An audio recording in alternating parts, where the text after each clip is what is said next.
Gadis menarik ikat rambutnya dan mengikatkannya pada tubuh laki-laki yang terluka.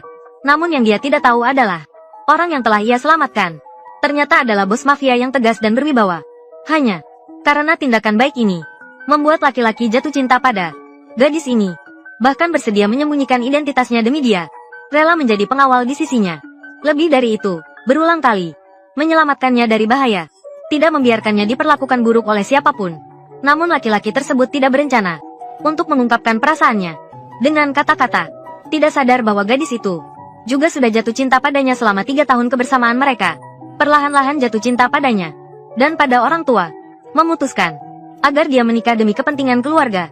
Akhirnya tidak dapat menahan diri dan bertanya, "Lu Chen, pernahkah kamu berpikir, jika saya menikah dan Gu Jingsing tidak baik padaku, aku akan selalu ada di sampingmu? Dia tidak akan berani. Siapa yang memintamu untuk menemani?" Melihatnya tidak mendapatkan jawaban yang diinginkan, gadis masih ingin terus menguji perasaan laki-laki itu.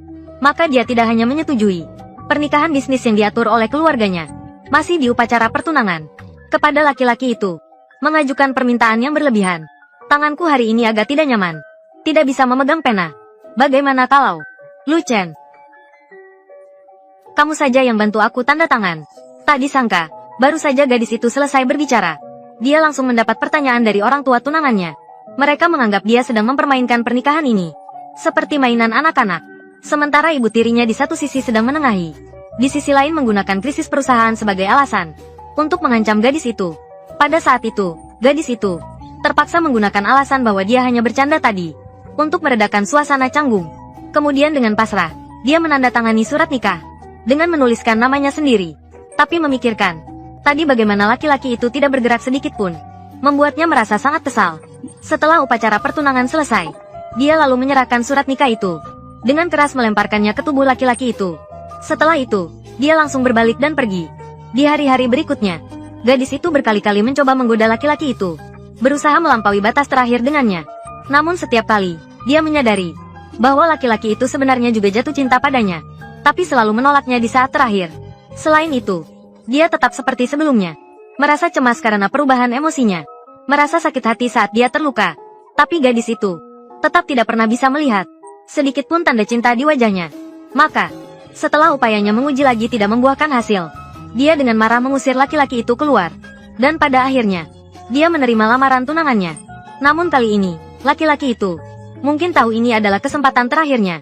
Akhirnya, dia tidak bisa lagi menahan perasaannya dan mencium gadis yang dicintainya. Apakah mencium majikan termasuk pelanggaran tugas?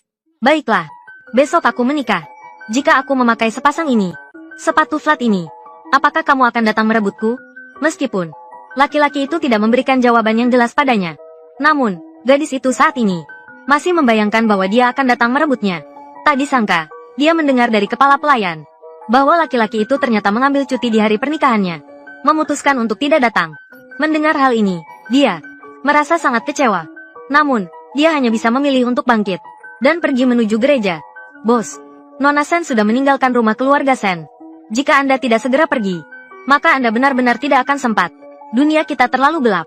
Dia seharusnya hidup di bawah cahaya matahari. Di sisiku, dia akan berada dalam bahaya. Apakah kamu berencana untuk seperti ini?" Diam-diam berada di sisinya, menjadi pengawalnya seumur hidup, lalu menyaksikannya dengan mata kepala sendiri hidup bahagia selamanya dengan laki-laki lain? Sudah cukup. Pada saat itu, laki-laki tersebut tiba-tiba menerima panggilan dari toko pengantin. Mereka memberitahunya bahwa kemarin, saat gadis itu mencoba gaun pernikahan, dia meninggalkan aksesorinya di sana.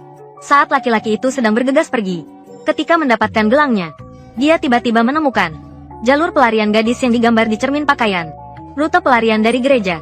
Pada saat itu, dia juga teringat ucapan bawahannya dan dirinya sendiri, bahwa gadis itu tidak takut bahaya. Dia hanya peduli pada keputusannya sendiri. Baru kali ini dia menyadarinya, ternyata gadis itu sejak awal tidak pernah memutuskan untuk menikahi tunangannya. Laki-laki itu segera memberitahu pegawai toko untuk tidak membersihkan cermin ini.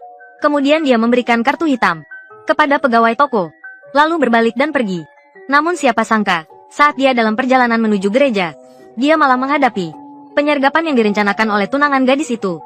Hampir saja membuatnya kehilangan nyawa di tempat.